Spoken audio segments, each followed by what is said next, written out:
Welcome to the Light Reading Podcast. Dan Kurin and Brandon Corder. Thank you for joining, gentlemen. Thank Happy you. to be here. Okay, Dan, first of all, you're the tech coordinator at Factory 2. Can you tell me what Factory 2 is? In case I haven't Sure. been to Flint, Michigan, I'll pretend like I haven't.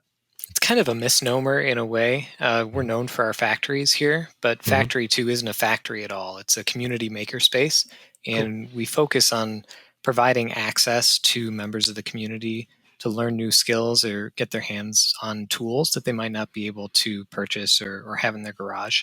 So we have 3D printers, laser cutters, a whole host of the kind of woodworking tools that you might have seen in shop class in high school. But if you haven't been to a high school recently, then you might not know that the shop class isn't really there anymore. So we're kind of filling those gaps for people who want to learn hands-on skills, but might not have an opportunity otherwise. Yeah, I'm as a parent, I'm mixed emotions about whether the shop class was there or not, because I remember how cool it was and how fun it was to be hands-on, how interesting it was to learn how to use the stuff. I also remember what a dope I was and how terrible I was around machinery, but yeah, we have safety guys checkouts. Yeah. All the dangerous machines that you can hurt yourself or hurt the machines themselves. We have courses that you have to take before you can actually use them. No, that's I'm glad to hear that. I just had a flashback there. I was only saying that because I grew up in the time when you people were still smoking indoors, so it's that right thing. Brandon, you're CEO of Beats and Beers. I'm gonna put a wrapper around that and say it's a lifestyle brand. Is that kind of the perfect? Like I'm really surprised that just right off the back you came with that definition. that was perfect. Yeah, it's like you have a lot going on, and I thought it all ties together. The podcast, the YouTube channel, the music stuff. It's like it all knits together, but it's like I couldn't quite. That was the best I could come up with. I'm glad I was in the ballpark. Yeah, no, definitely. Like that's perfectly how I usually describe it. I mean, we're most known for like our events and festivals and stuff like that we put together, kind of just all around the country. But we have like the little stuff, other little branches off the. I mean, like you mentioned, the podcast, Beats and Brunch, and I mean, this is another extension of that, Beats and Broadband. Yeah. So it's a bunch of things, and like you said, it all kind of ties together because it's all in like a same vein situation. But lifestyle brand would encompass it all perfectly. Okay, cool, good. Beats and Broadband is what we're here to talk about today, and I kind of want to. It's a specific event, but what's great about it being under the umbrella of what you do, Brandon, is that it sounds like it could get a lot bigger, could go anywhere over time. But for this specific event, who's involved and sort of what's happening? What are people going to be consuming? Because I know this is going to be on Facebook Live as a live broadcast, I guess. And it's going to take place at Factory 2 partially. That's all I know. Let's fill in the gaps. Go ahead, Dan. Take the floor. Sure. So the whole purpose is to connect people who wouldn't normally be connected, and to use technology to do that. So the event that's happening on January 25th is a sort of a hip hop masterclass where we'll have February 25th. What did I say? You said January, but you said January. That's my son's reminiscing. Birthday. So the event that's going to be happening on February 25th is a hip hop masterclass, and we're using the Lola technology to bridge a gap that we wouldn't normally be able to bridge, which is having two people in two different places live together at the same time. And we can talk more about the technology later on. But as a pilot program, this is between Factory 2 and the Flint Cultural Center Academy, which is a charter school in Flint. It's actually a really cool school. They are on the campus of our cultural center with the Institute of Arts, the Institute of Music, the Sloan Museum. And so those kids have a lot of opportunities that normal students at a traditional public school wouldn't have, just because they're so integrated into that cultural center campus. Uh, but in terms of the event itself, we'll have a little bit of hip hop performance, and then a little bit of teaching and interaction with the students there. So we're Excellent. definitely going to take advantage of that low latency, high speed network connection, and I think Brandon could probably speak a little bit more to the actual content of the show, but Mhm. that's definitely the high level overview. Yeah, that's a pretty good overview. But like Dan said, the performance piece, there's the artist's name is This Life We Lead. And so there's he's an artist, and then there's a band and DJ also. So there'll be the performance piece, then there'll be some interaction just with the kids, getting them involved, like with the music, obviously showing off the technology and how it all works with the low latency. And then there'll be some educational pieces obviously tied into that. And like you said before, it's in hopes that, we can grow this thing into, something bigger and something more than we even expected it to even grow into. Yeah, that's great. No, I've been, one of the more inspiring things from the pandemic so far has been the creativity that musicians have shown from, in Yeah. terms of reaching out, reaching their audiences and stuff like that. Yeah. And the craziest thing is that we've been working on this for about, I would say, is close to a year and a half. Oh, okay. And so this was prior, we were supposed to actually get it done prior to a pandemic was even, thought of. And now that the pandemic has happened, it made it even, even more crucial. It's Mhm. even more useful because we do all these things through streaming now. So I feel like Right. it's perfect timing, for it. And maybe it didn't happen when we initially wanted it to happen, for a reason. The purpose is definitely better served now. Well, just to set the stage for everybody, you know the music, the music performance, like I watch, Nora Jones in her living room all the time, on Facebook Live, doing just little concerts right there at her piano. But the thing about those are, sure, you can comment and stuff like that, but it's really just a one-way thing. This is not only, so the students are going to be in one place, they're going to be at the charter school.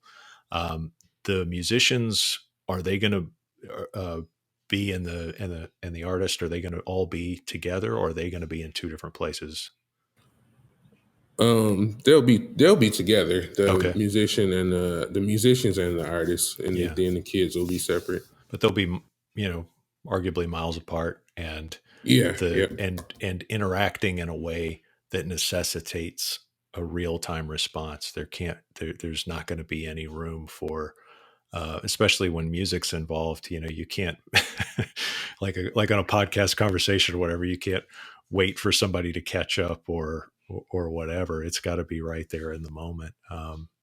So that's going to be interesting. And I think that's also part of I guess the instructional part is what are you going to be showing the kids or teaching them to kind of pull them into uh, the masterclass portion of it. Yeah, so ironically enough, the artist, his day job, he's a teacher, Oh, that's great. history, yeah, history teacher in specific. So I can't speak to too much of what exactly he'll be teaching, but I know we'll be using some of the music to actually, like, just tie some of that type of stuff in. But with Excellent. him actually being a teacher in real life, Yeah. it just I don't know, it just all worked out like perfectly and kind of Yeah. seamlessly. Like that, it's really ironic that he's really a teacher. So That's great. No, but it's one of those things that I've always, we were always talking about this, in the publication I work for, about what are the applications people are going to use, when they get fiber to the home, when they get 5G, when they get these kind of ultra broadband technologies. And it does open up a completely new avenue to learning, but also to enjoying, music. And that's why I'm really thrilled that you guys are doing this. I can't wait to see it, because I do really like the idea of opening up that extra dimension to learning, where you get to be participatory and kind of real time with it. That definitely changes the experience from just, like I was saying earlier, sort of having someone talk at you and you taking Yeah, notes. yeah, that's definitely from just live streaming experience. One of the things that just trying to make it interactive, because I Hmm. feel like that's the struggle, like with Yeah. live streaming or the attention span. Like unless it's Yeah. like an artist that you're really, really, into, then I mean, and even then, it's still hard to sit through, a live stream without any type of, interaction. I mean, the comments can be fun, but Yeah, there's they only only so many, go so like, far. heart dog emojis or whatever that that Right. you can put up with, and then Right. your mind starts to drift. But yeah, if you're in the, you're part of the performance essentially at some point, and once you get people there, I mean, I know how, my son's deeply into music, and he's part of a choir, and it's like, that is the one thing that the pandemic's kind of robbed him of, is being able to sing properly in a choir with blended voices in that way. There's just not, Zoom is great, but there's no option, there's no thing, and latency is Hmm. exactly why it's that part. So Dan, what, from the technology side, what are some of the things underpinning this that make it possible? What are we, is this something that just anybody can do, or is this something that we had to kind of set up specially for this performance? I think the most important underpinning is that high-speed network, Hmm. and not just a high-speed download, but also a high-speed upload, Hmm. because we are sending very lightly compressed video and audio in both directions, and that the the way that we chop up the video in terms of frames, it, it really I think the most important thing is that high speed network that allows us to do low latency communication. Um, Getting the latency below a certain point, and I don't remember the exact number, maybe it's 10 milliseconds or 20 milliseconds, Yeah. but there's a certain threshold where the human brain recognizes the latency. Hmm. And from a musical performance standpoint, that really just saps the energy out of the interaction. Once you get down below that threshold, it really starts to feel live, that you're in the same place with the person. Hmm. Um, and so having the high speed, maybe it's fiber to the home. In our case, we're using a more academic network. We're connected to Merit as an ISP that serves Okay. both the school and Factory 2. Uh, so having the full duplex gigabit connection is the first thing. But the second enabler is software that has become popular through Internet 2, called Lola, Okay. and it's actually called Lola for all. Lola meaning low latency, and I believe it was developed by an Italian research group, Hmm. um, sort of an academic thing. But then Internet 2 has sort of taken the helm in popularizing it. And what that software does is that it synchronizes two machines together, so that they're both sending and both receiving the low latency audio and video, and it has some encoding and compression or lack of compression, uh, capabilities. And then I think the third enabler is that these machines, the actual hardware that is doing the transcoding and the network connections, um, they're all designed from the ground up to have as low latency as possible in the entire signal chain, from the network to the processor to the RAM, even to the audio devices to the video devices. Um, they've been engineered to take all of the latency out as possible. It just to have some forgiveness in the whole signal chain from one end to the other, literally miles apart. So this, in our case, we're doing it within the city of Flint, but this same technology has been used to go across the globe, and as long as you can meet those, I don't know if it's 10 or 20 millisecond loop of latency, you can do some pretty cool things in terms of simultaneous and essentially live but separate performances. Oh, that's pretty. So it's not a setup. I can just call Comcast and get them to hook up for me. It's a little bit more no, sophisticated. I don't think than so. But as the software grows in popularity, it'll definitely become more and more mainstream. It's a little bit of a supply and demand thing right now, where there are so few people who have true fiber connections in their home. It doesn't make sense to develop this as a product or service. But I think as the capabilities grow, I could definitely see sort of a set-top box just for Lola that could put two people in the same room virtually, or maybe start to do 2 or 3 or 4 as the network capacity grows.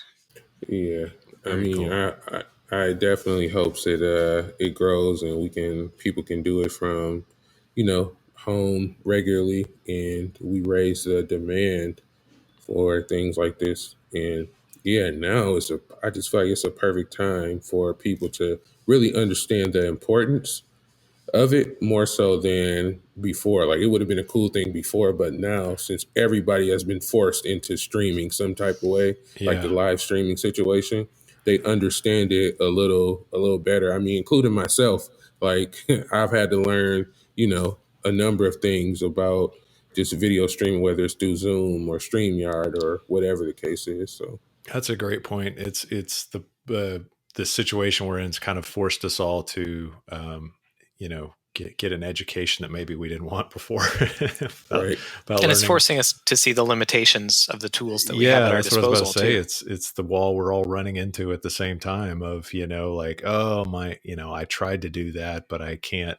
do this, or every time I do it, they're a second behind me or something like that. If you try to play an instrument with somebody who's somewhere else, that doesn't, work too well. I'm still hearing, I'm following, local radio shows and stuff like that in our area, and how they've had to kind of, um, they can't all be in a studio together, so they've fixed, duct taped some things together and kind of figured out ways to extend the studio across a couple of different houses and still be broadcasting, and with very little delay. And it's not trivial. It's that's what I want to kind of impart. I think everybody in our audience knows that, but it's like the you know you all are working on a specialized network with, some pretty incredible software to kind of keep it all held together, but that it's both at the same time remarkable, but hopefully, like Brandon was saying, hopefully it's going to be a little bit more of a commodity in the next few months and years, because the need for this is certainly out there, and I think people in the pandemic totally recognize that. I hope that artists more, and Brandon, I was going to ask you, like, what do you think the impact would be? I mean, as a parent, I know the impact is what the impact is likely to be on the kids receiving this. It's going to be amazing. They're going to love it. But as art, as artists and musicians, what do you think? Uh, how do you think they're going to process, seeing something like this happening? I think it's going to be huge. I mean, again, like, it's just the time that we're in, but I think it's going to be huge now, because I think before, a lot of artists or whoever weren't trying to live stream like shows, and now that everybody was kind of forced into that, they understand the problem, with actually doing that. So now I feel like it's going to be huge. I mean, it could be groundbreaking. I mean, you think of like they're live streaming like these festivals and all types of stuff now. So this, I mean, could be cutting edge, technology, and hopefully that's what it becomes.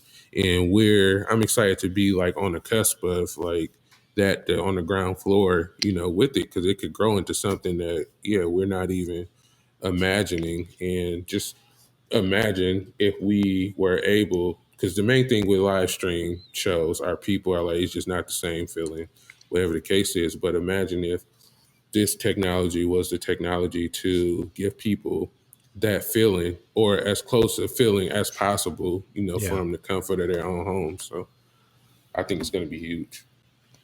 And I think it's something that will extend beyond the pandemic too. It seems like the need for this will continue all the way through, because what's better than opening up a performance to even more people, or opening up a class to even more students, or reaching out beyond that. It's also going to as so many things have already, I think, underscore the need for real broadband. Not the cheapest thing the cable company or the telco can get away with selling, but actual fiber, fiber connected, uh, fast up, fast down kind of. Boy, listen to me with all the tech terms, but super fast broadband that has a super fast upload speed, because that's going to be the gating factor on a lot of this stuff. And if we can't do it to every single house or every single apartment building, we've at least got to wire things like schools and libraries and city facilities, and like maker spaces and places that community centers and places where people gather, so that they can at least enjoy these things on a semi-regular basis. Let's Exactly. and I'll get off the soapbox now, but is Yeah, there anything I else you agree guys with wanted to you. add about this? I wanted to kind of wrap up. Oh, I would say the the pandemic has really brought into focus how much fiber or how much internet service is a part of our daily lives, and I'd really like to see us start treating it more like a utility and less like a luxury item. yeah, it's well put, and I want to see. I mean, again, my bias is I'm wearing it on my sleeve, but I want to see more kids exposed to more kinds of music earlier and more often in more interesting ways, because there's just nothing better than watching your kid, like, you know click and really connect to music in a way that that you didn't, or to appreciate an artist for a completely different reason than maybe you did. It makes their life better. It gives them a great reference point for so many things, and I think it turns them into, if it doesn't turn them into math whizzes, it turns them into thinking like math whizzes and problem solving and that sort of thing. I mean, with especially with hip hop music, because it's such it's the base of it is such a everything about it is such a building block. It's just like this thing that Tetrises all these things. Tetris isn't a verb yet, but I'm working on it. But it puts all these things together, kind of in real time. And I think that's a great way for kids to think. It seems like it works. Let me read one quick thing, because let's make sure to recognize that the event's sponsored by US Ignite, and it's part of the National Science Foundation funded Smart Gigabit Communities program. You can find out more about that at us-ignite.org, and that will keep them from coming after me. So we've given them credit for underwriting this thing. Okay, Dan, anything to plug, or any last words before we sign off? I don't think so. Thanks so much for having us on the podcast, Phil. It's Sure, been a really fun absolutely. My conversation. my pleasure, Brandon. Anything from you? Anything you want to plug, or anything you want to point people to? Same. Thank you for having us here, Okay. and yeah, definitely interesting conversation. Look forward to more in the future. Hopefully, we'll be back on here again talking about how it all expanded, and Yeah. yeah, we got a great thing going. That would be fantastic. So this is a Beats and Broadband, February 25th, happening in Flint, Michigan, but it's going to be available on Facebook Live.